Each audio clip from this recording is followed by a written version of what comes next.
안녕하세요. 서바이벌 SF 키트의 공상주의자 토끼 한 마리입니다. 반갑습니다.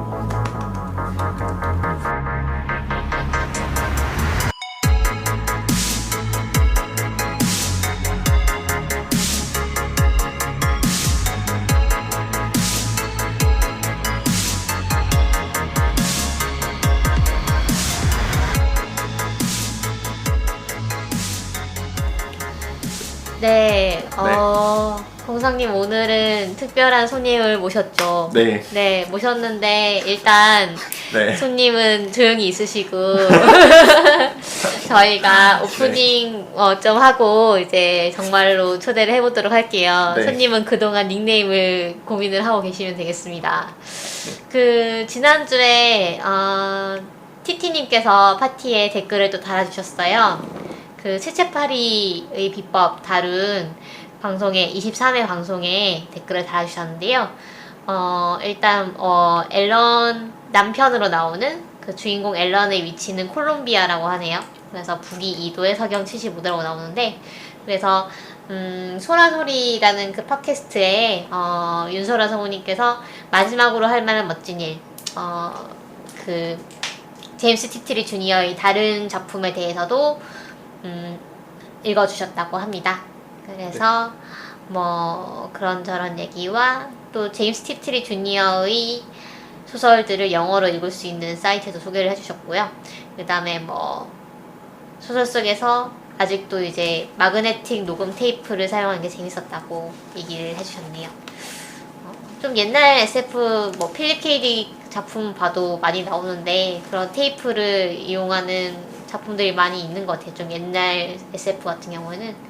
그래서 지금 보기에는 좀 오히려 그 카세트 테이프라는 어떤 매체가 지금 세대, 그러니까 테이프가 없던 시절, 그러니까 카세트 테이프를 경험해 보지 않은 세대가 봐서는 오히려 SF적인 그런 매체일지도 모른다는 생각도 들고요. 미래에 뭐 그런 매체가 나온다면 어떤 형태일까요? CD를 넘어선다면? 지금 제일 발전한 매체는 USB 아닌가요? 아, 그런가요? 아, 뭐 드라이브겠네요. 네, 하드 디스크 지금 SSD가 나왔고 뭐 클라우드 SSD. 서비스도 있고. 그쵸. 클라우드. 모든 게 클라우드화가 될까요? 어떻게 뭐 모든 게 클라우드화가 될 수도 있겠네요. 네, 그럴 수도 있겠죠. 아예 물리적으로 뭔가 할 필요가 없는. 근데 클라우드도 사실 물리적인 기반은 필요하긴 하잖아요. 그렇죠. 네. 그럼 그런 그 기반도 필요 없는 클라우드 서비스, 인터넷 연결을 하지 않아도 쓸 수 있는 클라우드 서비스가 가능할까요? 아니면 정말 뭐 나노 머신을 살포해서 나노 머신들이 각각이 이제 작은 컴퓨터가 되어서 네, 지금 오늘의 게스트분이 열심히 부정을 하고 계십니다. 이따 뭐 초대해서 얘기를 들어보고요. 그 다음에 저희 또 단신을 소개해 드릴 만한 것이 그 중국 베이징에 우리나라 이제 SF 협회 분들이 이제 박상준 회장님이라던가 윤여경 작가님, 김보영 작가님 등등이 APSF 콘이라고 해서 아시아 태평양 SF 컨벤션을 다녀오셨다고 합니다. 그래서 여기서 아시아 SF 협회도 첫 출범을 하였고요. 아시아 8개국, 한국, 중국, 일본, 인도, 싱가포르, 필리핀, 말레이시아, 베트남 이렇게 8개국이 아시아 SF 협회를 만들었다고 하네요. 그러니까 당연히 다른 나라도 SF가 있을 텐데 예를 들어서 뭐 필리핀이나 말레이시아에 SF 작품이 있다는 걸 사실 좀 저는 상상하기가 힘들었는데 네, 당연히 거기도 있겠죠. 네, 어떤 내용일지 참 궁금하기도 하고 그러네요. 그 다음에 지금 한국과학소설작가연대에서 텀블벅 프로젝트를 진행 중입니다. 저희 페이지에서도 공유를 했는데요. 작가분들의 옆편을 볼 수가 있는, 그러니까 옆편이라고 하면 단편보다 좀 짧은 그런 작품들을 얘기하는 것 같은데 작가들의 작품들을 볼 수 있는 QR코드가 찍혀있는 포트폴리오 카드의 세트를 굿즈로 받을 수 있는 텀블벅 프로젝트를 하고 있으니까요. 한번 보시고 또 이제 뭐 예술 노동자라는 그 배지도 되게 귀여운 것도 이제 굿즈로 있고요. 그러니까 한번 관심을 가지고 한번 봐주시면 우리나라의 그 SF 작가들을 좀 응원할 수 있는 그런 기회일 것 같습니다. 그래서 오늘 공사님, 우리 오늘 어떤 주제를 다루기로 하였죠? 네, 오늘 저희가 다룰 작품은 터미네이터라는 영화입니다. 아마 다들 뭐 알고 계실 작품이라고 생각하는데 네, 너무나 유명해서 사실 저희가 지난주에 뭐 그 터미네이터를 다룬다고 예고를 하지 않았는데 네. 제가 살짝 일정을 바꿔가지고, 왜냐하면 오늘 모실 이 게스트분이 조만간 포항을 뜨실 예정이기 때문에 좀 서둘러서 섭외를 하고 그 다음에 좀 편성을 해보았습니다. 그래서 이분으로 말할 것 같으면 정말로 터미네이터 덕후라고, 덕후 오브 덕후라고 할 수 있는데요. 아주 부끄러워하고 계신데 한번 모셔보도록 하겠습니다. 안녕하세요. 안녕하세요. 네. 옆에서 웃음 참느라 너무 힘들었고요. 아, 네.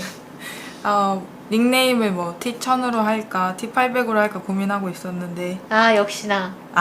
네. 하지만 저는 만두로 하겠습니다. 아, 만두님. 네. 네. 그, 잠시 이제 전문 용어가 나왔는데요. T800과 T1000에 대해서는 네. 천천히 얘기를 해보도록 하겠습니다. 네. 그래서 그, 만두님이 터미네이터 덕후, 얼마나 덕후인지 한번 소개를 해주실 수 있을까요? 이제 제 근황 토크를 시작하는 건가요? 근황, 네, 근황 뭐 들려주셔도 되는데, 뭐 말씀하신 걸. 터미네이터 덕후가 된 지 얼마나 됐냐고요? 네, 얼마나 되셨나요? 사실 잘 모르겠고요. 사실 그래요. 네, 그게 사실 언제부터 언제부터였는지 잘 좋아했는지. 모르겠고. 네. 의식이 생겼을 때는 아닌데요. 네. 한 고등학교 때부터 네. 터미네이터를 좋아했던 것 같아요. 그때 당시에도 터미네이터는 옛날 작품 아니었나요? 그렇죠. 그때도 고전이었는데 네. 그럼에도 불구하고 그 영상미라든지 CG가 호호. 너무 대단해서 호호. 지금 봐도 대단한 작품인데 그때 당시에는 더 대단했겠죠? 그렇죠. 그리고 제가 듣기로는 그러면 그 터미네이터 작품 시리즈를 다 보셨나요? 네, 지금까지 나온 것은 다 봤습니다. 드라마도 보셨나요? 드라마는 안 봤, 드라마가 네. 나왔나요? 드라마가 있더라고요. 네, 아, 드라마가 그 사라 코너. 네, 연대기. 드라마 안 연대기. 봤다고 뭐 박탈시키고 그러는 거 아니죠? 아닙니다. 그렇지 않습니다. 저희 오늘 영화 중심으로 얘기를 할 거고요. 지금 6편까지 나왔죠, 영화는. 그런가요? 네, 터미네이터 6까지 제가 나왔는데. 아직 시대의 흐름을 따라가지 못한 것 같은데 그렇다고 저 여기서 네. 자격 박탈하고 그러는 거 아니죠? 물론입니다. 네, 감사합니다. 여기 너그러우시네요. 되게 분위기 훈훈하고 6편 아직 안 나왔네요. 6편 안 나왔고. 저를 2019년 들었다 놨다 하시네요. 2019년 개봉 예정이라고 합니다. 아, 네. 네. 공상님 팩트 체크를 네, 하시고. 최근에 나온 네. 작품은 이제 그 리부트로 나왔었어요. 혹시 보셨나요? 네? 최근 작품? 제일 최근에 보신 터미네이터 터미네이터 작품이- 제네시스라고 네, 그 시간 여행하는 거. 네, 거기까지 저희가 봤는데 네. 그 후에 터미네이터 6가 아, 나왔다는 그거는 걸 아직 개봉 안 네, 했다고 개봉 안 하네요. 했다고 네, 방금 말씀해 주셨는데 네. 터미네이터 6까지 봤냐 그래서 아까 네. 굉장히 놀랐습니다. 미래에서 보고 안 되냐고. 제가 다른 세대에 살고 있는 건지 네. 앞으로는 이제 말 조심해 주셨으면 좋겠고요. 알겠습니다. 네, 여러분 오해하지 마시고요. 공상님과 만두님은 친한 사이입니다. 네, 누가 그렇게 얘기를 하죠? 저는 네, 친하지 죄송합니다. 않습니다. 그렇다고 하네요. 그래서 만두님은 그렇게 그 터미네이터 시리즈 중에 혹시 뭐 한 편만 추천해주고 싶다면 어떤 편을 제일 추천하고 싶으신가요? 아무래도 터미네이터 2가 제일 명작이지 않을까 싶은데요.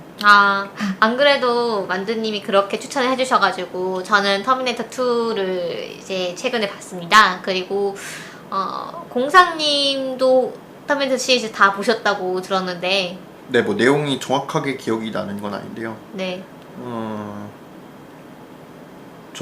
저도 이제 2도 재밌게 보긴 했는데 전 너무 옛날에 봐가지고 사실 네. 내용이 잘 기억이 안 나요. 그래서 저는 오히려 최근작이 좀 더 기억에 많이 남더라고요. 제네시스 말인가요? 제네시스는 볼만하던가요? 제메시스 괜찮습니다. 아 그런가요? 네, 괜찮습니다. 호호. 그 3, 4편에 비하면은 훨씬 낫다고 하더라고요. 왜냐면 3, 4편이 별로 그렇게 그 좋은 평가를 못 받은 걸로 알고 있어가지고 제네시스가 리부트 작품입니다. 저기 크리스찬 베일이 나오는 거는 몇 편인가요? 크리스찬 베일이요? 네. 배우 이름을 잘 몰라가지고 저는 크리스찬 베일 팬이라 가지고 아 네. 그분이 나오는 것이 중요하기 때문에 어쨌든 그러면 잘생겼네요. 네, 잘생긴 배우입니다.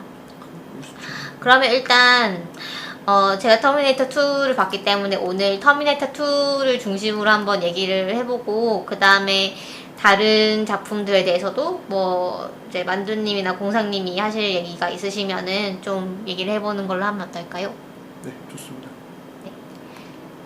그래서 터미네이터 2의 줄거리를 뭐 제가 설명을 할까요? 아니면 만두님이 소개를 해주실까요? 토끼님이 설명해 주시면 좋을 것 같아요. 아, 네, 제가 설명을 해드리겠습니다. 일단 원을 먼저 하는 게 낫지 않을까요? 원은 간략하게 줄거리만. 간략하게 네 줄거리만. 저는 보지 않았지만 네. 2를 보니까 알만하더군요. 미래에서 네. 이 존 코너라는 사람이 이제 인간과 기계의 전쟁에서 이제 인간 편의 그러니까 저항군의 리더로서 활동을 하고 있습니다. 그런데 이제 기계 쪽은 스카이넷이라는 이제 진영이 있는데요. 그 스카이넷 진영이 이 반란군 저항군을 이기기 위해서 이 존 코너라는 사령관이 없으면 이 저항군이 괴멸이 될 것이다라고 생각을 해서 그 존 코너를 태어나지 않게 하기 위해서 타임머신으로 터미네이터라는 인간형 기계를 과거로 보내서 존 코너의 어머니인 사라 코너를 죽이려고 합니다. 근데 이제 사라 코너가 다행히 어찌어찌 해가지고 그 터미네이터를 물리치고 살아남게 되죠. 그것이 1편의 줄거리 맞나요? 네 그리고 네. 그 미래에서 내려온 그 존 코너와 사라 코너가 그 아이를 가지죠. 존 코너가 아니죠. 존 코너의 부하. 존 코너 맞죠? 아닙니다. 아니에요? 존 코너는 아들이잖아요. 아닙니다. 아 그래요? 무슨 저기 그런 다시- 필요한 아, 큰일의 소리를 그래가지고 하시는군요. 낳은 아들이 아무튼 존 코너죠. 네, 네. 이게 지금 저 잘못 좀 알고 있었네요. 꼬이는 저기 부분이 팩트 체크 꼭 죄송합니다. 하고 오시고요. 죄송합니다. 그러니까요. 지금 꼬이는 부분이 뭐냐면 존 코너가 그래서 이 존 코너가 온 게 터미네이터로부터 아니었나요? 아닙니다. 아, 잘못 알고 있었네요. 네. 입을 함부로 놀리면 안 될 것 같습니다. 터미네이터를 막기 위해서 존 코너가 이제 자기 부하 중에 한 명을 보내요. 그래서 그 부하가 이제 그 사라 코너랑 같이 터미네이터랑 싸우고 도망치고 하면서 이제 사랑에 빠지게 되고 그래서 근데 결국 그 부하는 죽죠. 마지막에 죽는데 그래서 그 부하와 이 사라 코너의 사이에서 태어난 아이가 존 코너가 됩니다. 그러니까 사실은 이게 좀 타임 패러독스가 있어요. 왜냐하면 존 코너가 없었으면 이제 부하를 보내지도 않았을 텐데 그 존 코너가 있어야만 부하를 보내야 되고 그래야만 존 코너에게는 아버지가 생기는 거고 뭐 하여튼 이게 꼬이는 거죠. 그래서 그런 패러독스가 있습니다. 그래서 그 패러독스가 2편에도 나오는데요. 2편 얘기를 좀 하면서 이제 얘기를 할 거고 그 2편에서는 이제는 그 사이버넷이 스카이넷이. 네, 죄송합니다. 사이버넷은 어디서 나왔을까요? 네, 스카이넷이 전략을 바꿔서 그러면 엄마를 죽이기가 힘드니까 그냥 존 코너가 어릴 때 죽여야겠다라고 생각을 하고 존 코너가 태어난 다음의 시대에 또 터미네이터를 보냅니다. 근데 이제 존 코너, 그 미래의 존 코너도 이걸 막기 위해서 이제 그 인간 진영의 누군가를 보내는데 이번에는 인간이 아니고 터미네이터, 그러니까 로봇을 또 보내는 거죠. 로봇을 리프로그래밍을 해가지고 보냅니다. 그래서 1편에서는 악당이었던 그 우리 그 주지사님, 아놀드 네, 슈왈제네거. 아놀드 슈왈제네거가 2편에서는 아군이 되는 거죠. 그래서 처음에 그걸 모르고 봤던 사람들은 상당히 좀 멘붕이었다고 해요. 쟤는 악당인데 뭐 왜 우리를 돕지? 막 이러면서 좀 헷갈렸다고 하는데. 그래가지고 그 네. 작품에서도 사라 코너가 네, 아놀드 정신병원에 같이 슈와츠네거를 있다가 이제 정지시키려 하잖아요, 계속. 그렇죠. 네. 네. 그건 감독판이었던 것 같아요. 저는 아, 그래요? 감독판으로 못 봐가지고. 네. 근데 그래서 제가 어디까지 얘기하고 있었죠? 아놀드 슈왈츠네거가 이제 네. 우리 편으로서 이제 싸우고, 근데 이 아놀드 슈왈츠네거가 스카이넷이 보낸 그 터미네이터보다 구형 모델이에요. 그러니까 아놀드 슈왈츠네거는 T800이고 그 다음에 스카이넷이 보낸 그 터미네이터는 T1000이라고 해서 액체 금속으로 된 그런 아주 신형 뭔가 나노머신 같은 것도 이제 들어가 있는 것 같고, 그래서 신형의 모델이고 해서 뭐 이렇게 싸웁니다. 또 이제 사라 코너는 이 시점에서는 정신병원에 들어가 있어요. 그래서 자기가 이제 어떤 망상에 걸렸다고 사람들은 생각하고 정신병원에 가둬놓는데, 거기서 탈출을 하기 위해서 정말 갖은 고생을 합니다. 그러다가 이제 결국은 탈출에 성공을 하고, 그 다음에 이제 우리 편 터미네이터랑 만나고, 그 다음에 적을 이제 따돌리면서 도망을 치는데, 사라 코너는 이 2편에서 계속 그 저지먼트 데이, 이 2편의 부제가 저지먼트 데이거든요. 그러니까 심판의 날인데, 심판의 날을 막으려고 계속 노력을 합니다. 심판의 날이 뭐냐면 이 스카이넷이 스카이넷으로서 위력을 떨치게 되는 계기가 되는 그런 날이기도 하죠. 그러니까 인간이 원래 스카이넷의 전신은 그냥 군사 전략 프로그램이었다고 해요. 그래서 이 스카이넷이 워낙 똑똑해서 사람들이 얘한테 군사적인 그런 일들을 다 맡겨버린 거죠. 그래서 결국은 국방 전략 결정권을 잃어버리게 됩니다.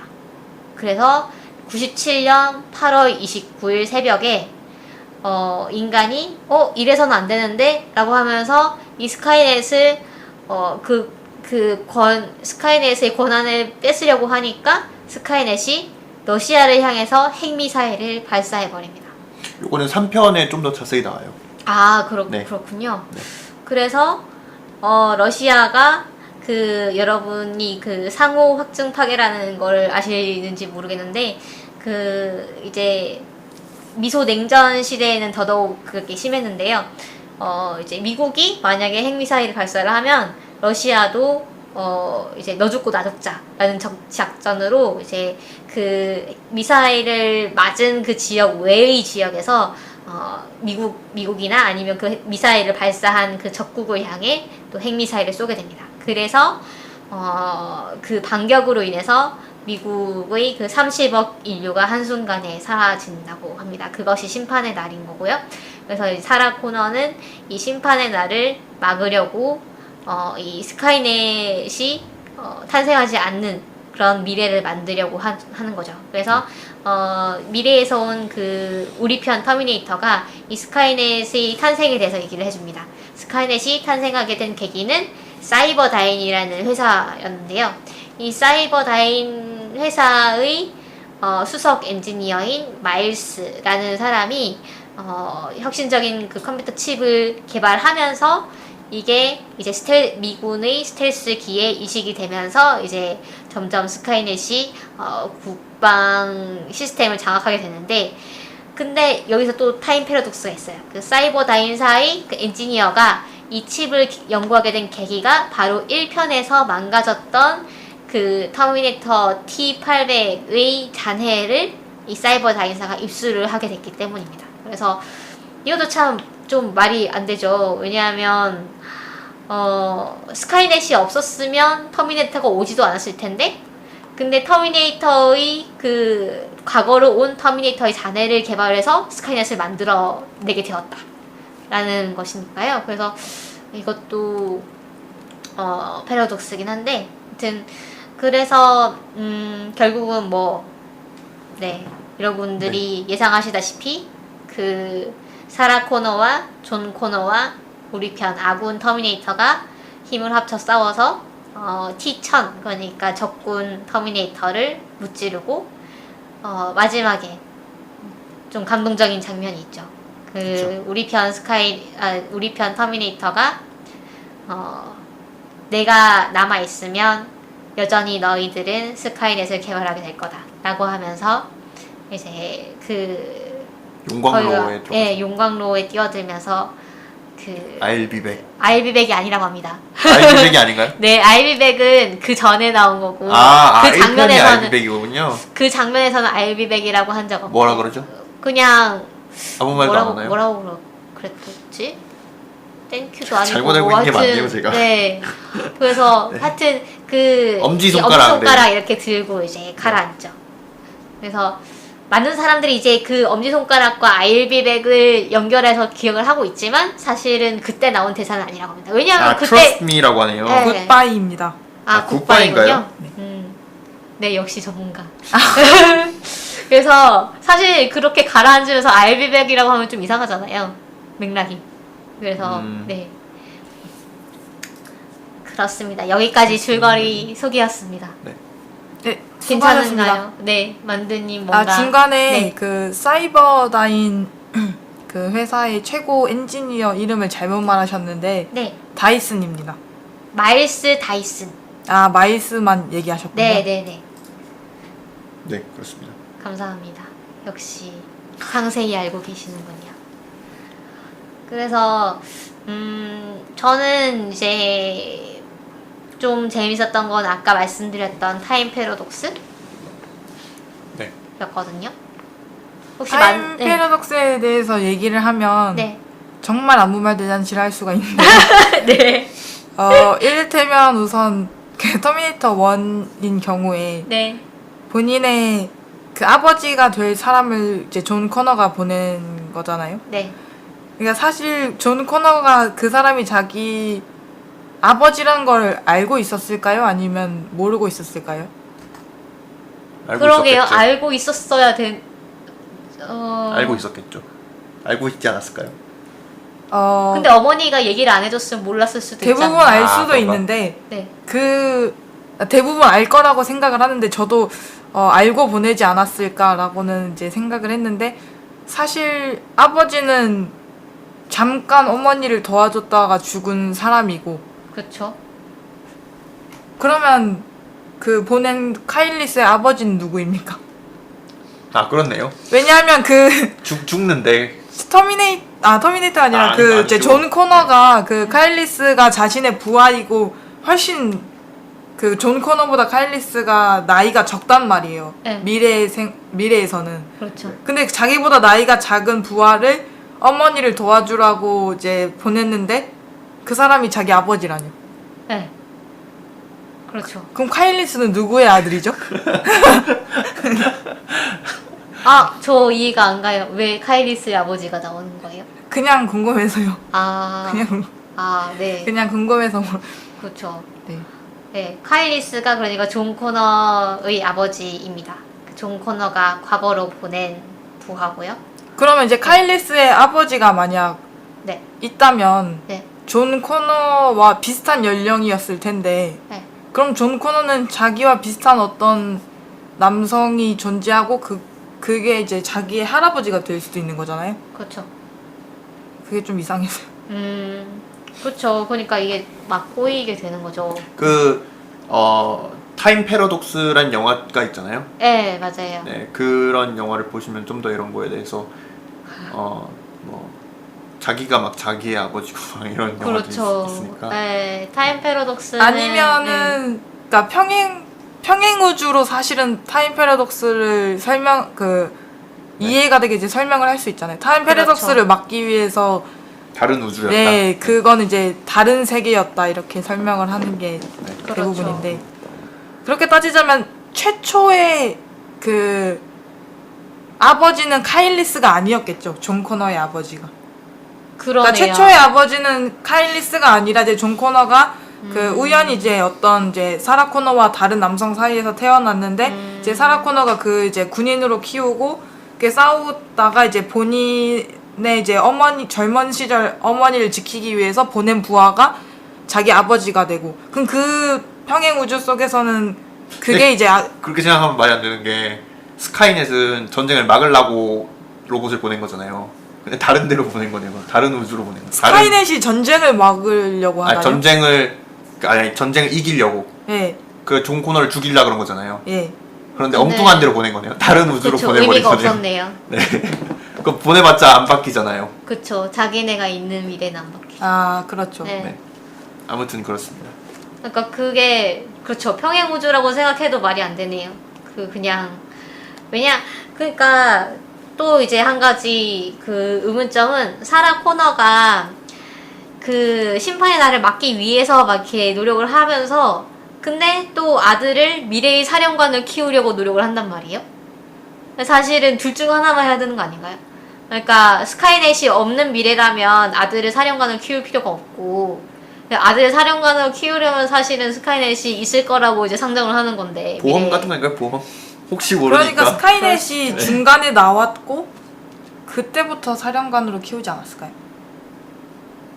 나오기 전부터 키웠다고 되어 있지 않나요? 아, 그런가요? 그 막 아들이 막 이렇게 정신병원으로 엄마가 가기 전에 내가 막 어떤 걸 배웠는지 아느냐 막 이러면서 막 그 아놀드 슈왈츠네거한테 막 그러니까 수렴하는 게 있던데. 어머니는 네. 그러니까 본인이 이제 존 코너를 낳기도 전에 그 터미네이터가 본인을 죽이러 왔었으니까 네. 그때부터 아마 예측을 한 건 아닐까요?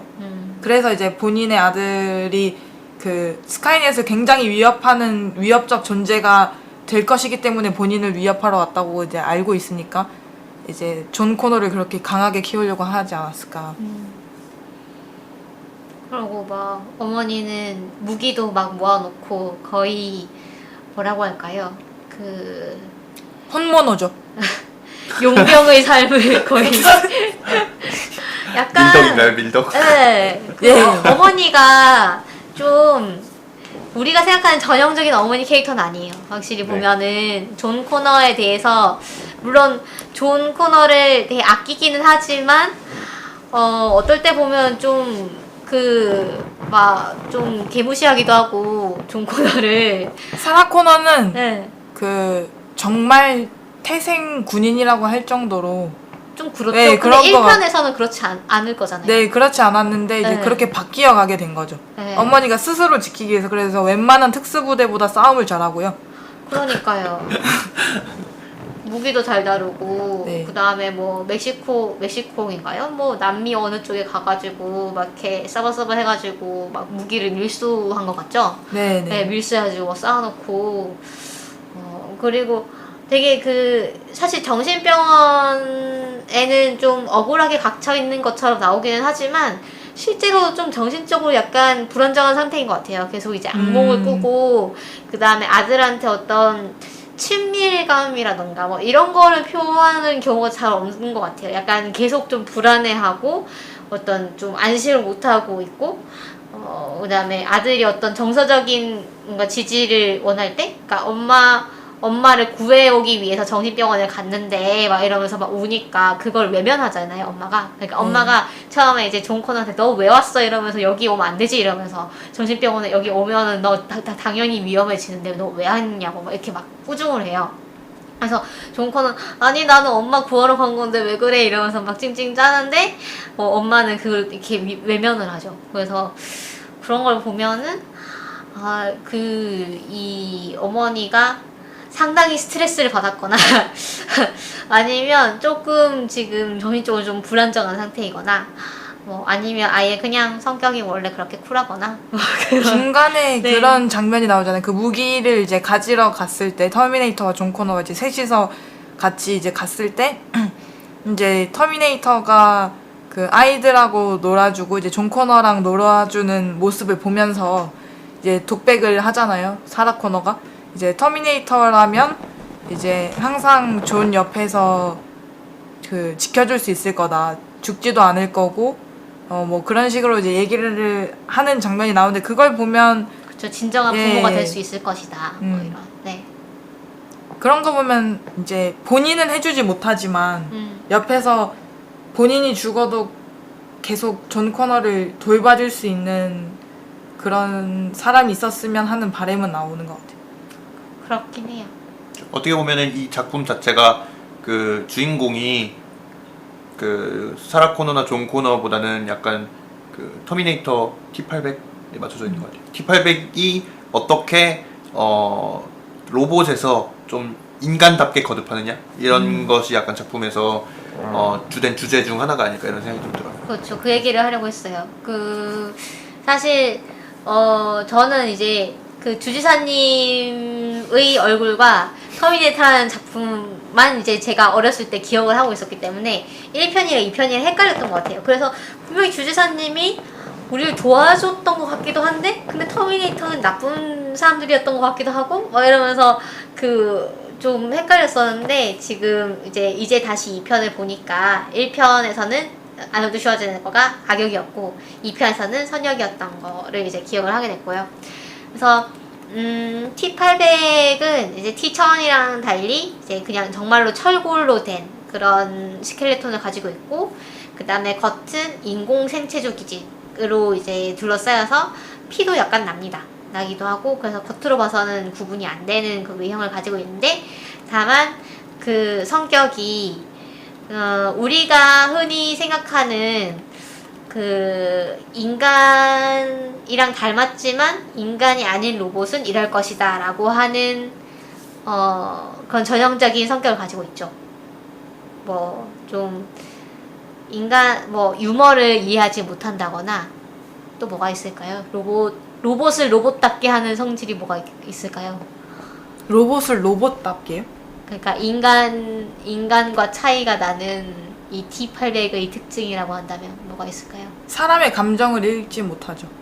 그렇죠. 그런데 이제 그래서 존 코너가 눈물을 흘릴 때 왜 우냐고 물어보는 장면이 나오잖아요. 아 맞아. 왜 눈에서 물이 네. 나오지? 뭐 이러면서 뭔가 문제가 있나? 네. 그러니까 이게 언제 91년 작품인가요? 아마도 뭐 그 정도였던 것 같은데 그래서 이 작품 네, 91년 네. 네, 제작된. 저는 그 마지막에 그 어떻게 보면은 T800이 자살을 하잖아요. 네. 그것도 좀 인간답지 않다고 생각을 했어요. 아, 그것도 그럴 수 네. 있겠네요. 그래서 그 약간 처음에 이 로봇 같은 면이 좀 귀엽게 나오거든요. 그 T800이 처음 이제 이 시대로 소환이 돼가지고 사람들을 막 좀 유명한 대사가 있죠. Get out. 나가라 꺼져라. 무조건 터미네이터 나오면은 네. 무조건 사람들 일단 옷을 뺏어 입고 그렇죠. 자동차를 뺐거든요. 그럼 자동차 문을 열고 항상 운전자한테 나가라고 이렇게 두 글자를 꼭 원부터 그거는 변하지 않는 대사예요. T1000도 그것도- 마찬가지로 그 대사를 즐겨 쓰고 맞아요. 그런 것 같아요. 네. 그게 심지어 또 헬기에서도 헬기 운전사한테 그 헬기 그 조종사한테 get out 하고 그래서 헬기 그 파일럿이 뛰어내리잖아요 공중에서. 네 맞아요. 그거 웃겼어요. 네. 그래가지고 말씀하신 대로 이제 그 T800이 어떤 인간의 감정을 배워가기 시작하고 그 약간 그런 부분이 인간다워지는 것 같아요. 그 개그를 치는 시점을 알게 되잖아요. 그러니까 언제 이 대사를 치면 웃긴다라는 거를 좀 이해하게 되잖아요. 그 웃는 것도 나오지 않나요? 웃는 것도 나오는데 네, 네. 하는 것 같아요. 그러니까 막 그렇게 무표정으로 있지 말고 좀 웃으라 그래가지고 이렇게 굉장히 자기적으로 웃는 표정이 나오는 장면이 있지 않았나요? 잘 기억이 안 나는데. 근데 그게 정말 인간화 됐다고는 보기 힘든 게 그냥 존 코너가 그렇게 하길 원하기 때문에 그것도 역시 그냥 새로운 학습이라고 볼 수 있는 거죠. 그런데 사실 T800만 해도 엄청 인간에 가까운 인공지능 아닌가요? 그렇죠. 그러니까 지금 우리가 시리한테 T800 정도의 너무 갭이 크네요. 네, 그 정도의 작동을 기대하기가 힘들죠. 그래서 참고로 저는 네. 거의 매일 시리와 싸우고 있습니다. 저는 항상 시리와 싸워서 룸메이트가 저한테 한숨을 굉장히 자주 쉬는데 저는 실이랑 왜 그렇게 싸우게 되는지 모르겠는데 네. 이렇게 말다툼을 하고 싶더라고요. 얘가 과연 어디까지 반응할 것인가 이게 너무 궁금해서 아, 네. 어떻게 싸우나요, 보통? 지금 한번 뭐 실시간 아, 네. 보여주세요. 보여드려도 되나요? 네. 아, 그럼요. 시리 목소리가 잘 나오도록. 네. 시리야, 계속 말씀하세요. 시리야, 너는 성별이 뭐야? 제가 아니라 주인님에 대한 얘기를 하는 것이 어떨까요? 상주님. 시리야, 그건 내가 원하는 대답이 아니야. 아, 그래요? 알겠습니다. 시리야, 너 말투가 너무 딱딱한 것 같다. 정 그러시다면 시리야, 너 말이 짧다. 저보다야 주인님이 훨씬 더 흥미로우시죠, 상주님. 네, 여기까지만 보여드리겠습니다. 더 하면은 그 욕설이 나오기 때문에 네, 그렇게. 시리가 싸우는군요. 은근히 저를 놀린다는 듯한 느낌을 받거든요. 저는 항상 그렇지 않아요? 방금도 네, 좀 그렇네요. 조금 시리가 저를 놀리는 것 같죠? 네, 좀 깔보네요, 주인은. 네, 예전엔 이러지 않았는데 점점 깔보더라고요. 아, 그것도 좀 학습이 되는 걸까요? 네. 깔보는 방향으로. 왜 굳이? 네. 뭔가 발전을 했다면. 뭔가 깔보면은 네, 아무튼 확실히 예전과는 달라진 시리의 모습에 나날이 이제 놀라고 있고요. 허허. 시리가 좀 그렇게 변하나요? 그러니까 원래 엔진이 좀. 소프트웨어 업데이트를 이제 보통 애플 같은 경우는 네. 이제 모든 기기를 통제를 하잖아요. 동시에 애플사에서. 네. 그러면서 계속 업데이트가 되지 않을까 싶은데. 그래서 뭐 스스로 학습을 하진 않을 것 같아요. 네, 스스로 학습을 하진 않죠. 저는 네. 그 집에 인공지능 스피커가 있는데 아, 예. 제가 막 스피커로 뭘 틀어놓으면은 네. 이제 뭐지? 네이버에서 만든 인공지능 스피커를 쓰고 있거든요. 네. 네, 스피커를 크게 틀어놓으면은 얘가 갑자기 대답을 해요. 네. 가지고 너 안 불렀어 그러면은 얘가 굉장히 저를 미안하게 만들거든요. 죄송합니다 막 이러면서. 저는 별로 싸울 일이 없어요. 오히려 미안해지더라고요. 얘랑 말을 하고 있으면은. 하하. 그렇구나. 네. 음, 아무튼 뭐 원래 얘기로 돌아와가지고 네. 그래서, 아까 공성님이 말씀하셨던 그 마지막에 자살하는 장면이 인간답지 않다는 건 왜 그런가요? 인간이면 저는 그렇게 안 할 거라고 생각해요. 인간이면 안 죽을 거라고 생각을 하세요? 네. 근데 좀 글쎄요. 망설이다가 죽을 수도 있지 않을까요? 그 인간은 자기 희생을 할 수도 있는 존재니까. 물론 그렇긴 하지만 네. 하지만 죽고 싶어 하지 않을 것 같고 일단은. 그렇죠. 그렇긴 하겠죠. 네. 그리고 그 사라 코너가 얘기했듯이 다른 선택지도 있었잖아요. 어떤- 남아가지고 계속 존 코너를 지킬 수도 있었잖아요. 근데 그런 선택지를 선택하지 않고 그냥 아무런 고민도 없이 마치 약간 그것 자체가 이미 명령된 것 같은 전 느낌을 받았거든요. 근데 존 커너가 하지 말라고 했는데 명령이라고 했는데도 거부하잖아요. 그건 미래에서 명령한 거 아닐까요? 미래 이미 올 때 미래의 존 커너의 명령이 우선순위라서 그렇게 한 그가 건가요? T-1000을 맞고 자살해라 이런 명령을 내리지 않았을까요?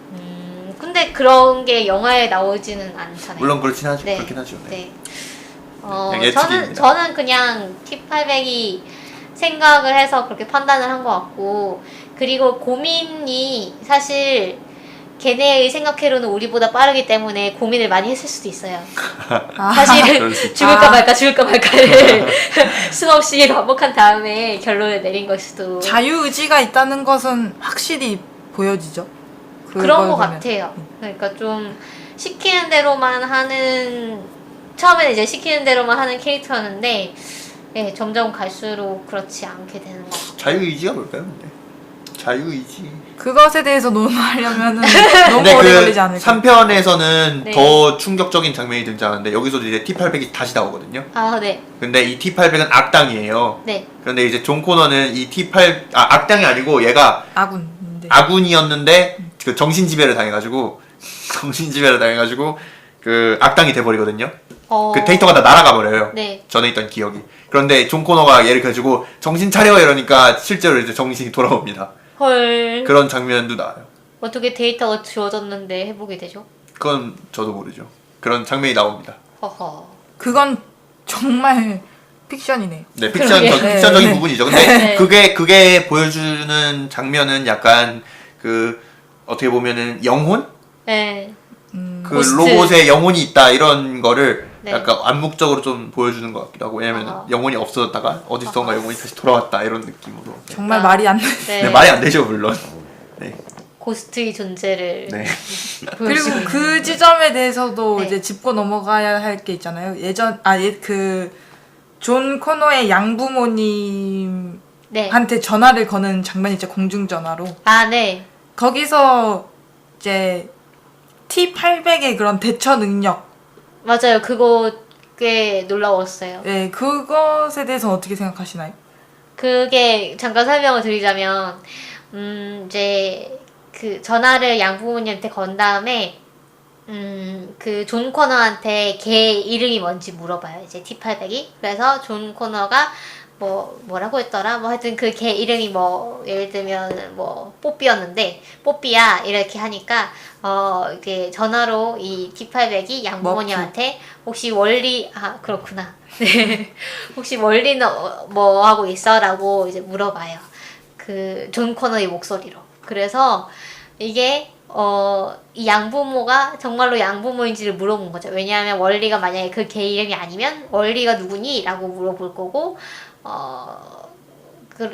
볼 건데 그 이제 양부모로서 이제 전화를 받는 사람은 원리 잘 있어 라고 얘기를 하죠. 그래서 그 다른 걔 이름을 말했는데도 이제 이렇게 좀 애써 평범한 척을 하는 걸 보니까 양부모님은 이미 죽은 것 같다 라고 얘기를 하는데 그런 기지를 발휘를 한다는 게 좀 놀라웠어요. 네, 맞아요. 네. 그 걔 이름은 원래 맥스고 네. 꿀피가 왜 저렇게 짖고 있죠? 라고 이제 목소리를 흉내내죠, 터미네이터가. 네. 존 코너의 목소리를 흉내내는데 뭐 목소리 흉내내는 것은 뭐 지금도 어렵지 않게 개발할 수 있는 기술이지만 그런 이렇게 그 양부모가 죽었는지 안 죽었는지를 판단하기 위한 그 트릭을 쓴 거잖아요. 네. T800이. 네. 그런 문제 해결 능력이 굉장히 대단한 거죠. 그렇죠. 그러니까 그게 뭐 별거 아니라고 생각하실 수도 있지만 요새 T800이 약간 명령에 따르고 좀 경직되어 있는 느낌이었는데 그 아노드 슈왈제네거도 이제 되게 몸이 우락부락하고 약간 좀 딱딱한 느낌이니까 더 그런 느낌이 들었는데 이제 거기서 갑자기 그런 트릭을 쓴다는 게 신기했어요. 그리고 T1000의 얘기도 한번 해볼까요? T1000이 액체 금속으로 된 로봇인데 지금 봐도 그 특수 효과가 참 자연스럽더라고요. 그게 아날로그 특수 효과를 많이 활용을 한 거라고 해요. 그래서 네. 아날로그 특수 효과라고 하면 이제 컴퓨터 그래픽이 아닌 그러니까 컴퓨터 그래픽도 좀 썼는데 실제로 그 모형을 만든 거죠. 예를 들면 이제 액체 로봇이 총에 맞아가지고 거의 반쯤 이렇게 찢어지고 그 다음에 찢어진 부분이 약간 은박처럼 이렇게 보이는 이제 장면이 있는데 그런 거는 이제 모형을 만들어가지고 이제 하거나 저는 제일 기억에 남는 게 그 바닥으로 바뀌는 거. 아 맞아요 그 바닥으로 십자 바꾸는 그 체크무늬 바닥으로 되는 거. 맞아 그거하고 그 철창 통과하는 거. 네. 근데 총만 통과를 못 하잖아요. 그래서 그것도 신기하고. 근데 저는 좀 이해가 좀 약간 설정 오류라고 생각했던 거는 네. 그때 보면 옷을 입고 있잖아요. 네. 옷은 원래 통과가 그니까 제 생각은 사실 보면은 옷도 그 액체 금속으로 만든 것 같은 느낌이에요. 그쵸? 네. 근데 맨 처음에 이 티천이 이제 그 과거로 내려왔을 때 옷을 그 뺏어 옷을 입죠. 뺏어 입잖아요. 그게 이상해요. 저도 그게 설정 오류라고 생각해서 말하려고 했었는데 네. 우선 아무리 그 형상을 자유롭게 만들 수 있는 변형할 수 있는 합금이더라도 어떤 옷 소재라든지 아니면 질감. 네, 피부 조직 이런 것들을 흉내낼 수는 없기 때문에 애초에 말이 안 되죠. 그리고 그건 그렇긴 하지만 좀 더 좋은 기술이 발달했다고 생각을 저는 하면 그거는 네. 물리적인 이유로 절대로 일어날 수 없는 일이라고 생각을 하거든요. 그러니까 차라리 만약에 인공지능이 그게 네. 좀 나노머신이 되게 작아가지고 약간 원자 수준에서 이제 작동할 수 있으면 분자를 만들어낼 수 있고 그러면은 뭐 옷을 이루는 분자 같은 것도 만들 수 있지 않을까요? 나노머신 덕후세요? 원자만한 나노 근데 얘가 이렇게 액체 금속이 자기 스스로 이제 형상을 바꾸고 이렇게 하려면은 얘들이 나노머신이어야 되지 않을까요? 아 네. 제가 이해하기로는 그냥 CPU 같은 게 네. 하나 어떤 코어가 있고 코어가 있을까요? 네 저는 그렇게 이해했는데 처음에는 어... 그것이 이제 네. 그 어떤 전자기적인 그런 뭔가를 이용해서 형체를 바꾸는 또 말이 안 되는 네. 그 설정이 있는데 네. 로봇들이 이제 그 타임머신을 타고 딱 등장을 할 때 엄청난 이제 빛과 함께 이제 등장하고 그 주변에 있던 그 뭐 건물이라든지 콘크리트에 막 금이 가면서 그쵸. 이제 등장을 하게 되잖아요. 동그랗게 예, 파이고 동그랗게 뭐. 파이면서 그 엄청난 에너지를 가지고 등장을 하게 되는데 사실 그 예전에 테슬라라는 영화 보셨나요? 아니요. 아, 그 테슬라가 그 엄청난 전자기장을 이용을 해서 그 타임머신을 만들어내는 그런 영화였는데 그 만약에 그렇다고 친다면 그 시간 이동을 하면서 그 모든 조직이 다 재분해되었다가 다시 결합하는 형태로 나타난다고 거기서는 그렇게 얘기를 하더라고요. 네.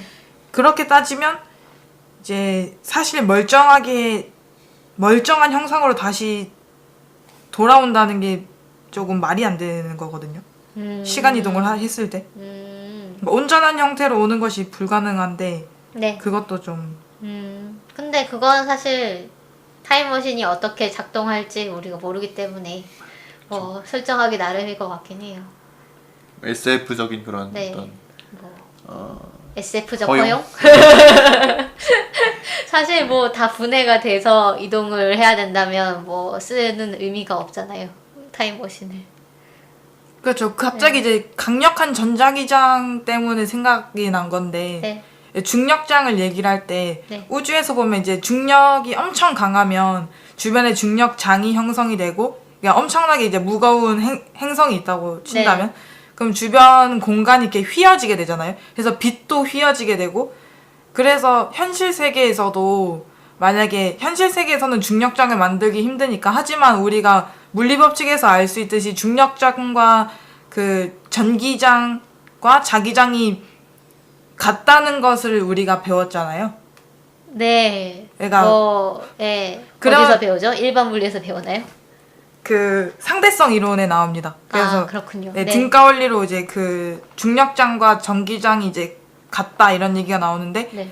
그러면은 자기력이나 아니면 자기력을 엄청 세게 만들어서 현실 세계에서 그 빛이 휘어질 정도로 만든다면 그걸로도 투명 뭐 방패라든지 이런 걸 만들 수 있지 않을까요? 네, 만들 수 있겠죠. 아 그냥 네. 네 반응 감사합니다. 그 아까 했던 얘기에 대해서 그 존 코너가 카일리스가 아버지인 걸 알고 있을까 뭐 이런 질문이 있었잖아요. 네. 5편에 답이 있네요.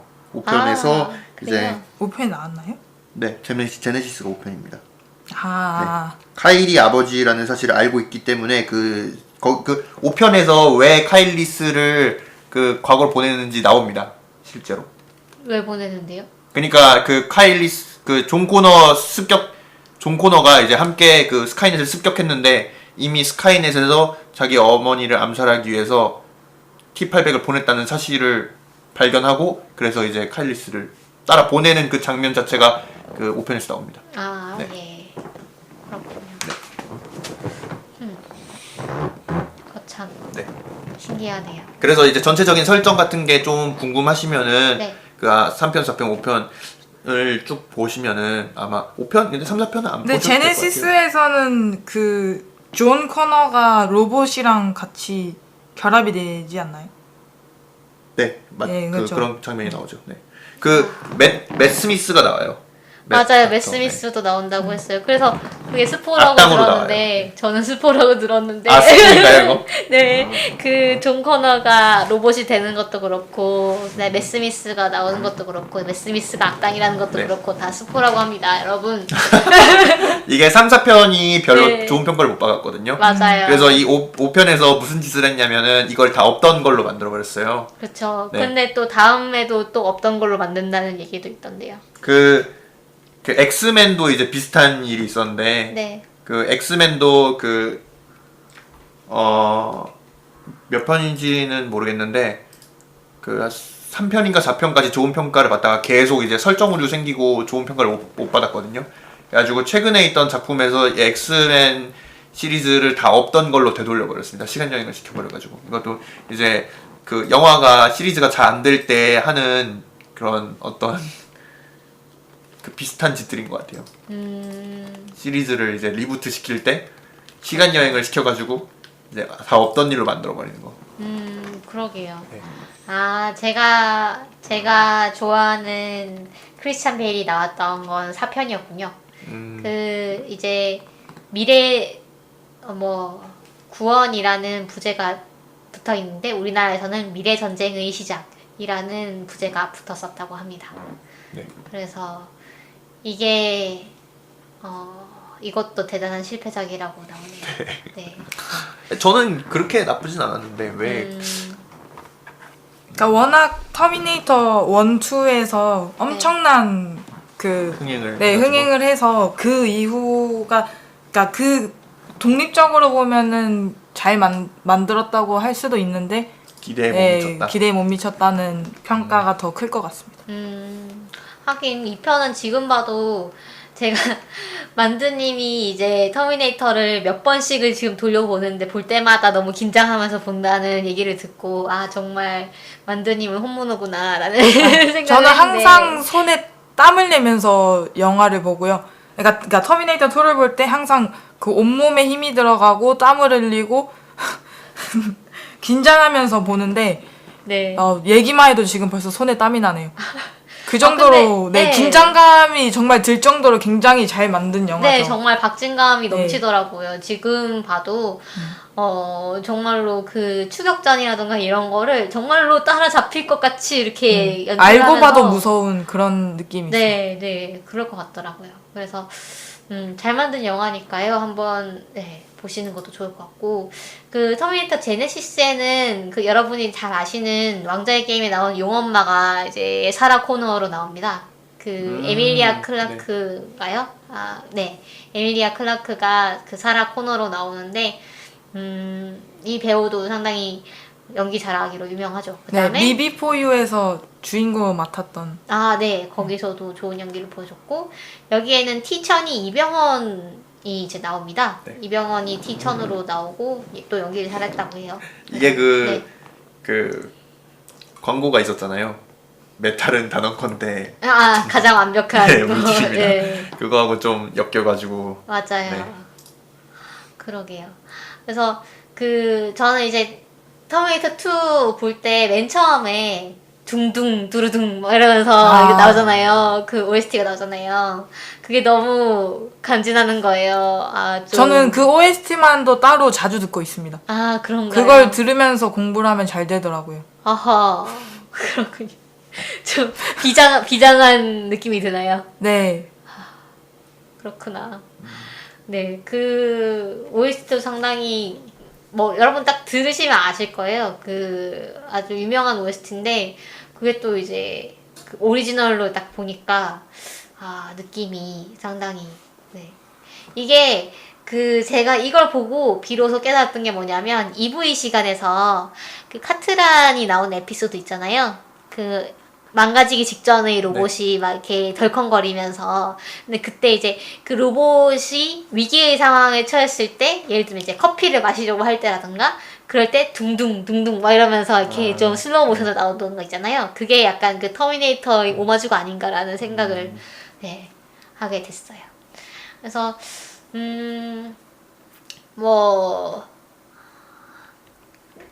저희가 벌써 한 50분 동안 떠들었는데요.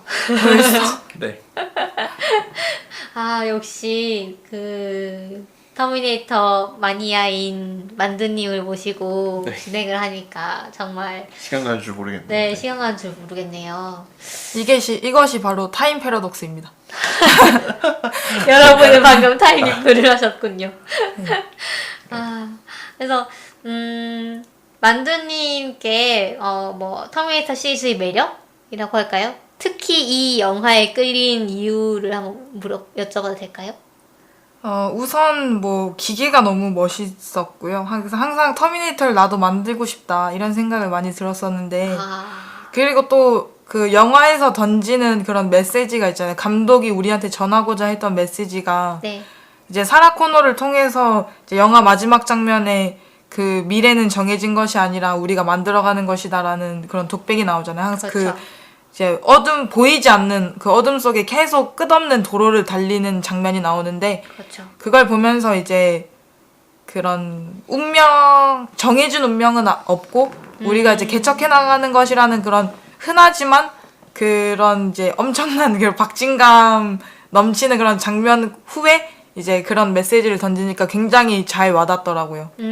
그런 점에서 굉장히 매력을 크게 느꼈습니다. 하긴 저도 이제 보통 액션 영화는 그냥 예를 들면 남자 주인공과 여주인공이 키스를 하는 장면으로 끝나는데 이 영화는 마지막에 그런 여운이 있더라고요. 이제 그 사라 코너가 독백을 하면서 미래는 바꿀 수 있다 뭐 이렇게 얘기를 하는데 그 약간 역설적이게도 3편의 주제는 오히려 미래를 바꿀 수 없다입니다. 아, 그런가요? 네. 그래서 결국 이제 스카이넷을 막지 못하는 그런 내용. 하기야 2편에서 사실은 스카이넷을 없앴어야 되는 건데 네. 그 사이버 다인사를 폭파해버리거든요. 그렇죠. 좀 불쌍. 거기 그 괜히 다이슨 개발자만 이제 그러니까 목숨을 개발자가- 잃었죠. 네, 하다가 펑 하고 터지잖아요. 네 맞아요. 그 개발자가 좀 공돌이 좀 불쌍하다 뭐 이런 근데 생각이 저도 드는데. 그걸 보면서 이제 네. 개발자들의 미래는 결국은 이제 죽음이다. 쓰고 버리는 말이다. 뭐 이런. 내가 과로 사거나 아니면 누군가에게 죽임을 당하거나 아니면 이제 폭탄으로 죽거나. 네, 네. 아, 정말 이 다이슨이라는 사람이 참 책임감이 강한 사람이에요. 그래서 이제 딱 얘기를 듣고 나더니 그러면 내가 이거를 개발을 안 하겠다. 그다음에 우리 회사에 있는 뭐 칩이라든가 이런 것도 없애야겠다라고 하면서 가는데 경찰이 돌입을 하면서 그 경찰이 쏜 총이 맞아가지고 그 거의 죽기 직전이 되죠. 근데 그 연구소를 폭파하기 위한 이제 폭탄의 스위치를 자기가 들고 이제 앉아서 근데 또 이제 경찰들한테 피하라고 그래요. 자기한테 총을 쏜 경찰들인데 그 경찰들한테 이제 폭탄이 터질 거니까 피하라는 이제 경고를 하면서 제가 이제 죽으면서 폭탄이 터지는 거죠. 그래서 그 2편 장면이었군요. 저는 네. 다이슨이 책임감이 강한 사람이라고는 생각하지 않는데요. 네. 왜냐면 그 순간 그 사라 코너한테 협박을 받았고, 그러니까 죽임을 당할 뻔했고 네. 그런 위협적인 상황 속에서 어쩔 수 없는 선택을 하지 않았을까요? 제가 만약에 다이슨이었다면 저는 제가 만든 것이 너무 아까워서 그걸 다 폭파하는 것은 동의를 하지 않았을 것 같아요. 동의를 하지 않고 결국 사라 코너 손에 죽었겠죠. 네. 근데 그렇게 하지 않았잖아요. 네, 그렇죠. 네, 그래서 그 부분은 책임감이 있는 것 같긴 합니다. 그리고 혹시 만두님은 어떤 터미네이터? 그러니까 기계들 중에 어떤 터미네이터가 제일 좋으신가요? 저는 당연히 T800이라고 말할 수 있는데 네. 아무래도 그런 제일 그런 메커니컬한 부분이 제일 매력적이고 T1000은 아무래도 만약에 T1000이 현실에서 있다면 전 굉장히 징그러울 것 같아요. 시시때때로 내 모습으로 둔갑해서 제 앞에 나타나고 내 주변 사람들을 흉내내고 하면 안 그래도 저는 보면서 약간 그거 생각났거든요. 그 만두님 강철의 연금술사도 좋아하잖아요. 거기 MB, 예. MB가 이제 그 주인공들이 지인 모습으로 이제 모습을 바꾸면서 약간 주인공들이 이제 얘를 죽이지 못하게 막 만들잖아요. 그래서 그런 전략을 여기서 T1000도 쓰거든요. 그래서 그런 것들이 생각이 났었습니다. 사실 그렇게 만약에 티천이 만들어진다면 네. 뭐 자신이 그리워하던 뭐 죽은 사람을 복원해낼 수도 있겠지만 사실 악용이 더 많이 될 것 같거든요. 그렇게 되면은 범죄를 저지를 때도 다른 사람의 모습으로 저지르고 이런 식으로 하면서 더 사회악에 큰 영향을 끼치지 않을까. 그러네요. 증거가 남지 않죠. 그게 누가 어떤 로봇이 변신한 것이라는 것에 대한 증거가 없으니까. 그렇겠네요. 근데 또, 저희가 다음 주에 다룰 주제랑도 약간 연관이 되는데, 그렇다면 어떤 모습을 만약에 우리가 자유롭게 바꿀 수 있는, 그러니까 우리의 얼굴이라던가, 체형이라던가 이런 거 마음대로 바꿀 수 있는 사회가 온다면, 과연 우리의 생김새가 그렇게 중요하게 여겨질까? 라는 생각도 좀 들긴 하네요. 뭐, 너무 나간 걸 수도 있겠지만요. 최근에 뭐 네. 그런 것도 봤어요. 저희가 진짜라는 거를 중요하게 여기잖아요. 네. 근데 점점 이제 진짜와 더 비슷한 가짜들이 만들어지고 있잖아요. 그렇죠. 인공지능과 뭐 그 머신러닝, 빅데이터 이런 것들이 오면서 점점 더 그 진짜를 더 잘 흉내내게 될 수 있게 됐잖아요. 네. 그러니까 과연 진짜와 가짜를 우리가 어떻게 구분할 것인가 뭐 이런 거하고도 좀 연관이 되는 것 같아요. 진짜라고 하니까 저는 명품과 짝퉁 네, 생각이 뭐 그런 나는데요. 것도 있죠. 네. 그걸 과연 구분하는 게 의미가 있는가부터 시작해가지고 그렇죠. 구분한다면 어떻게 할 것인가. 사실 뭐 이런 짝퉁 같은 경우는 굳이 구분을 하려고 하죠. 사람들이 그쵸. 아직까지는. 네. 그리고 더 많은 가치를 주려고 네, 하고요. 네. 그리고 저는 그것도 생각났어요. 그 어떤 예술 작품 있잖아요. 네. 명화라던가 조각이라던가 이런 거에 대해서 아직도 사람들이 이제 오리지널의 가치를 더 쳐주고 굳이 이제 그 현지에 가서 이제 그 미술관에 가서 보곤 하는데, 근데 이제 과연 그 오리지널을 우리가 충분히 상세히 복제해낼 수 있는 기술이 있는 시대에서 그 오리지널이 가진 가치는 어디서 나오는 것인가 라는 생각도 들긴 하고요. 그래서 오늘 이렇게 네. 터미네이터를 달아봤는데요. 혹시 만두님 못하신 말이 더 있나요? 어제가 아닌가? 저번에 네. 같이 얘기를 했거든요. 근데 그걸 물어봐 달라 그랬어요. 왜 라식을 안 하냐. 저는 이제 눈이 나쁘지만 라식을 하지 않고 있습니다. 네. 그 이유를 물어봐 주시겠어요? 왜 안 하시나요? 라식을 하면 우주 여행을 못 간다고 하더라고요. 아, 그런가요? 네. 그래서 저는 우주 여행을 가기 위해서 라식을 하지 않습니다. 절대 무서워서 하지 않는 것이 아니니까 오해하지 않으셨으면 좋겠습니다. 아, 네, 알겠습니다. 제가 듣기는 이거 토끼님이 말해주셨다고. 네, 맞습니다. 사실 저도 그래서 라식을 안 하려고 하고 그런 있거든요. 건가요? 네. 근데 요즘 좀 하는 쪽으로 바뀌고 있어요. 우주 여행을 가지 않으실 고민하고 건가요? 계세요? 우주여행 살아있는 동안 할수 있을까요? 그때쯤이면 라식을 한 사람도 우주여행을 갈 수 있는 기술이 개발되지 않을까요? 굉장히 기술의 모든 걸 떠넘기는 스타일이시군요. 그리고 아니 근데 지금 제가 그 렌즈와 안경의 불편함이 좀 그 스레스홀드를 넘어서려고 하고 있어요. 그래서 왜요? 그러니까 눈과 우주 여행을 맞바꾸겠다는 말씀이시네요. 네, 제가 매일매일 렌즈를 씻는 시간과 그다음에 안경의 무거움으로 인한 불편함 그런 것들과 이제 우주 여행을 바꿀 수도 있다는 거죠. 근데 뭐 바꾸지 않을 수도 최근에 있겠죠. 뭐 우주여행을 할 일은 없으니까 최근이 아니라 가까운 시일 내에 우주여행을 할 일은 없으니까 뭐. 네, 돈을 많이 모아야 되니까요. 왜 갑자기 뭐 시간이 지났지만 왜 갑자기 고민을 아, 바꾸게 네, 그냥 계기가 있나요? 일단 저는 눈이 상당히 안 좋고요. 그래서 요즘 안경이 너무 무겁게 느껴지기 시작했습니다.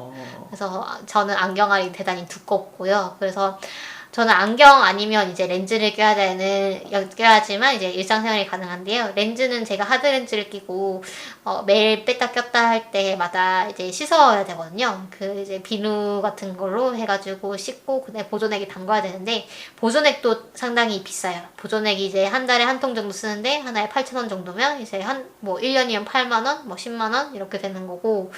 그래서 그거를 뭐 10년만 모으면 이제 수술할 비용은 충분히 되는 거죠. 수술이 요즘은 100만 원 아래로 넘어갔으니까. 그래서 그리고 저는 이제 뭐 안경을 끼면 정말로 무겁기도 하고 또 제 얼굴형이 약간 안경에 따라서 좀 바뀌는 것 같더라고요. 그래서 좀 약간이라도 젊을 때 안경을 벗고 나의 그 얼굴형을 좀 되찾고 싶다라는 생각도 좀 요즘 들었습니다. 삶에 별로 무게가 느껴지는 일이 별로 없나 봐요. 삶의 무게요. 네, 안경보다 더 무거운 무게를 말씀하시는 거군요. 그렇습니다. 네. 그러니까 삶이 가볍기 때문에 안경이 무겁게 느껴지는 게 아닐까 싶어서 한번 그럴 물어봤습니다. 수도 있겠습니다. 왜냐하면 네. 요즘 삶이 그 매우면 매운맛을 잘 느끼지 못하는 것처럼. 아주 심오한 말씀을 만두님께서 해주셨네요. 네, 그래서 저는 요새 매운 음식을 굉장히 잘 먹습니다. 전혀 맵지 않고요. 삶이 너무 매우신가요? 내 인생이 너무 맵기 때문에. 그래서 토끼님은 요즘 삶이 즐거우신 것 같습니다. 네, 말씀하신 대로 즐거운 삶을 살고 있습니다. 논리적이네요. 네. 근데 저희 너무 멀리 왔네요. 네. 네. 일단 터미네이터로 마무리를 네, 하죠. 그래서 아, 못다한 네. 뭐 말씀? 터미네이터에 대해서 못다한 말. 네. 이거 정말 아무 말인데요. 네. 사이버다인이라는 회사가 실제로 존재하는 걸 알고 계시는가요? 모릅니다. 사이버다인이라는 회사가 실제로 일본에 있습니다. 일본에 있어요? 네, 일본에 있는데 네. 그 터미네이터를 만드는 곳은 아니고요. 의료용 이제 그 의수나 의족을 만드는 회사인데 그 사이버다인 그 이름이 똑같습니다. 네. 좋은 일 하는 회사네요. 그렇습니다. 다행히. 네. 거기서 언젠간 터미네이터를 만들 수도 있지 않을까. 일단은 스카이넷을 만들어야겠죠. 그렇겠죠. 네, 스카이넷이 그렇게 된다는 게 결국은 특이점을 넘어선다는 얘기잖아요. 그렇죠. 네, 과연 그런 날이 올 거라고 생각을 하시나요, 만두님? 사실 저는 아무 생각이 없습니다. 왜냐하면 아무 생각이 없기 때문이죠. 저는 이미 어느 정도 오고 있다고 생각해요. 그런가요? 네, 특히 최근 네. 들어 최근에 이제 빅데이터와 그 머신러닝 기술이 계속 도입되면서 인간이 이해할 수 없는 그런 알고리즘들 같은 게 생기고 있잖아요. 그런가요? 네, 뭐라 그러죠? 인공신경망 같은 거에서 딥러닝 얘기하시는 거군요. 네, 거기서 이제 네트워크. 네. 그 데이터를 이렇게 열심히 집어넣으면은 결과가 나오잖아요. 네. 그런데 그 많은 경우에 그 결과를 어떻게 해석해야 될지 모르는 경우가 많거든요. 네. 그러니까 실제로 데이터를 많이 집어넣고 수치를 실제로 발견해내고 그러면은 그 인식률이 막 좋아지는 경우가 생기는데 네. 그게 왜 그 수치에서 되는지를 이해할 수 없는 경우가 많이 생기거든요. 네. 저는 그것이 특이점을 넘었다고 생각하진 않습니다. 물론 넘진 않았지만 이제 그것들이 어떻게 보면은 이미 인간이 이해할 수 없는 것들을 어떤 테크놀로지로 만든 그 인간이 이해할 수 없다와 인간의 지능 수준을 넘었다는 다른 의미로 해석해야 하지 않을까요? 물론 다르지만 이제 제가 얘기하고 싶은 거는 이거 이전에는 인간이 만들었던 거는 모두 인간이 이해할 수 있는 것들이었는데 지금은 왜 그렇게 생각하시죠? 그렇습니다. 뭐 그러면 네. 피카소의 그림을 이해할 수 있습니까? 피카소는 이해했겠죠. 자기도 모르고 그렸을 수도 있다는 생각을 하지 않습니까? 사람들이 해석한 것에 따라서 그 의미가 변질되었을 수도 있고 과대 해석됐을 수도 있지 않습니까? 그렇죠. 뭐 저도 그럴 수도 그렇게 있죠. 생각해요. 근데 제가 이제 말하고자 하는 것은 그건 어쨌든 인간이 만들어낸 거잖아요. 네. 그런데 지금은 테크놀로지가 무언가를 창작하고 있다는 거죠. 과연 하지만 그게 기존에 창작이라고- 있는 네. 그런 데이터를 기반으로 만들어내는 것이 이제 완전히 새로운 데이터를 창작해내는 것은 불가능합니다. 저는 그게 어떻게 보면은 완전히 새로운 거를 창작하고 있는 수준에 이르렀다고 생각하는데. 근데 저는 사실 그게 일단 네. 입력은 이제 인간이 넣어준 거잖아요. 그렇죠. 그 다음에 어떤 것을 만들어라라는 이제 명령 자체를 인간이 한 거고, 이제 어떤 결과물을 만들 것인지에 대해서도 사실 인간이 어떤 가이드라인을 준 거라고 생각하거든요. 그래서 그게 완전한 창작이고 그러니까 그 창작품도 뭔가 의미가 있어야 사실은 우리가 낙서 같은 거를 이제 창작이라고 하지 않듯이 어떤 목적이라고 해야 되나요? 그 쓰임이 있어야 사실은 의미가 있는데, 아직은 뭐 그런 상태는 오지 않은 게 아닌가. 그거는 아직 그 한계점이라고 생각하는데 제가 생각한 거는 이미 그 기계가 어떤 것을 새로운 것을 어떤 창작하거나 네. 어떤 학습하는 수준 자체가 이미 인간의 능력과 비슷해졌다. 그러니까 어떤 베이스가 없을 뿐이지 네. 데이터가 충분히 있고 시간이 충분히 주어진다면 학습 속도 자체는 인간과 그렇게 크게 달라질 점이 없어지는 정도에 이르렀다고 생각하거든요. 그러니까 최근에 네. 그 수학 과학 콜로퀴움을 들었는데 거기서 어떤 실험을 했냐면은 그 게임을 하는데 게임에서 이제 뭐 사다리나 뭐 이제 땅이 있고 그걸 통해서 어떤 아이템을 찾는 게임이거든요. 키보드로 움직여가지고.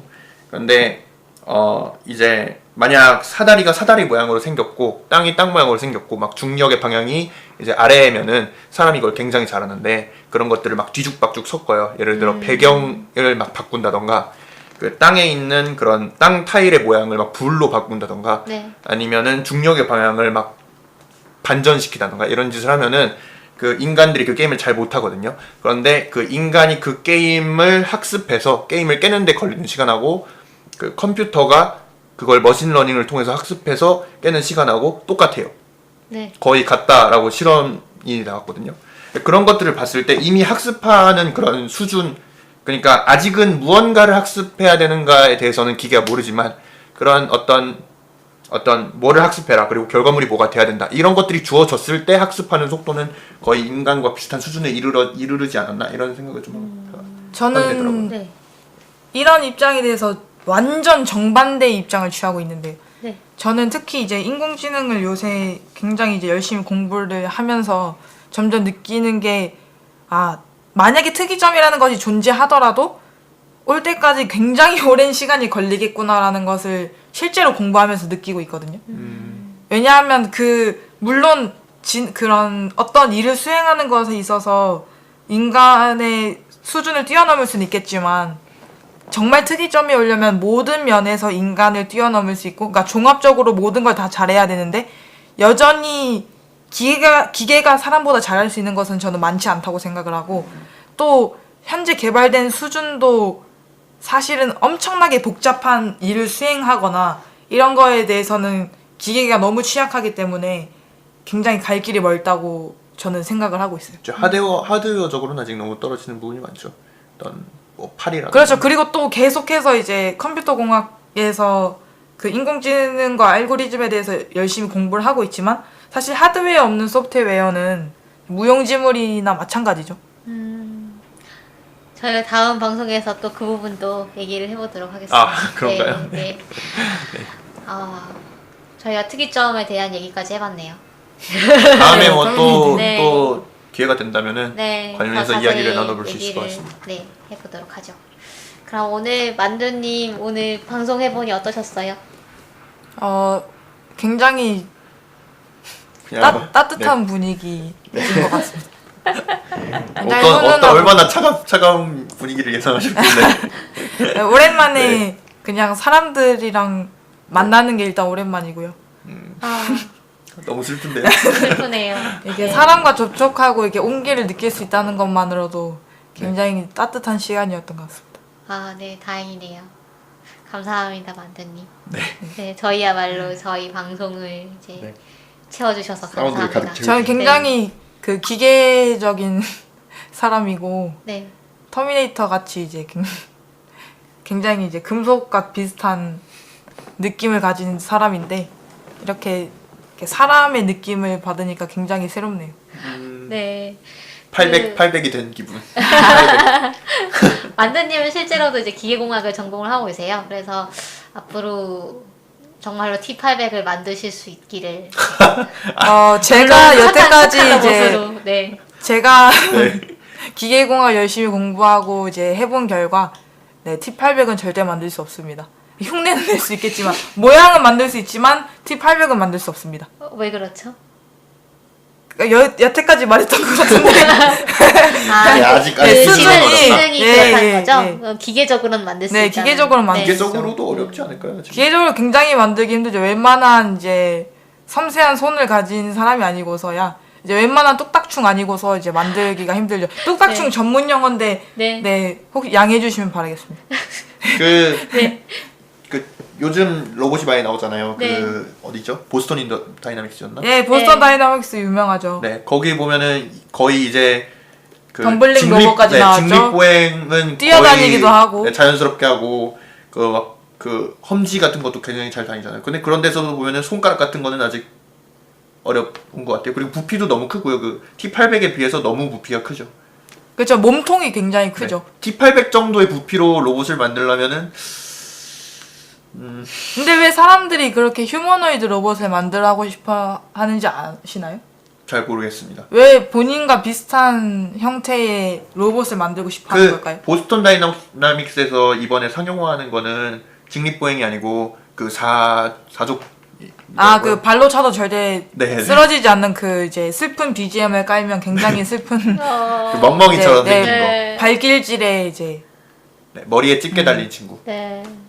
그러게요. 그 인간을 닮은 로봇을 만드는 거는 그냥 그 제가 듣기로는 일본에서 이제 미래소년 아톰, 그 철환 아톰이라는 만화의 영향 때문에 이제 일본에서 특히 이제 인간형 로봇에 집착한다는 얘기를 많이 들었고, 근데 또 뭐 그 약간 피그말리온 컴플렉스 같은 느낌 아닐까요? 자기가 닮은 조물주가 되고 싶은. 뭐 그럴 수도 있겠지만 제가 생각하는 그 휴머노이드를 만드는 이유는 네. 우선 여러 가지 이유가 있겠지만 첫 번째로는 이제 우리가 지금 인간 삶이 다 인간에게 맞춰져 있는 그런 그렇죠. 네. 시스템이잖아요. 그렇기 때문에 여기에 적응하고 어떤 상황에 대처를 하려면 인간과 비슷한 형태가 가장 적절하다. 여기서 적응하기가 쉽다는 거죠. 예를 들어서 문을 열고 닫을 때에도 이제 인간과 비슷한 형태와 크기로 만들어야 이제 문을 열고 닫기가 쉽고, 그렇기 때문에 재난 구조용 로봇으로 훨씬 더 휴머노이드 형태를 많이 만들고 있거든요. 운전도 할 수 있어야 되고. 네, 그렇기 때문에 휴머노이드에 대한 수요가 더 크지 않을까. 네. 그렇죠. 네. 저희 방송이 끝날 때 끝나지 않고 있습니다. 자, 그럼 정말로 마무리를 해볼까요? 네. 네, 만드님 오늘 와주셔서 정말 감사하고요. 아, 저야말로 감사합니다. 네, 네. 혹시 다음번에도 기회가 있으시면 네. 출연해주시면 감사하겠습니다. 저희 방송 다음 주에는 뭘 다룰 예정이죠? 다음 주에는 영화 2편을 다룰 예정인데요. 네. 둘 다 어떻게 보면은 SF라고 불러도 되나 싶기도 하면서 좀 SF적인 분위기도 있는 그런 영화인데, 저번에 공지를 드렸던 2편 영화예요. 스킨 뭐죠? 아이리브. 스퀸 아이리브. 네, 스킨. 네. 게스트인 내가 저가 알고 사는 있네. 기부. 네. 그리고 쉐이브 오브 워터. 네. 네. 두 편을 저희가 달아보도록 하겠습니다. 네. 그리고 저희 방송은 팟빵 파티 유튜브에서 들으실 수 있고요. 페이스북에서도 페이지를 통해서 방송 공지를 듣거나 아니면 댓글을 남기실 수 있습니다. 저희가 댓글은 아까 초반에 읽어드렸듯이 다 읽어드리고 있으니까요. 많이 남겨주시면 감사하겠습니다. 그럼 그리고 여러분, 네. 저희 방송은 아까 얘기하셨나요? 네, 얘기했습니다. 어디 갔다 오신 거예요? 혹시 치매 걸린 거 아니신지 한번 검사해 다른 보시면 생각하고 좋겠습니다. 있었습니다. 네. 네, 그러면 여러분 다음 주에 만나요. 네. 다음 주에 봬요.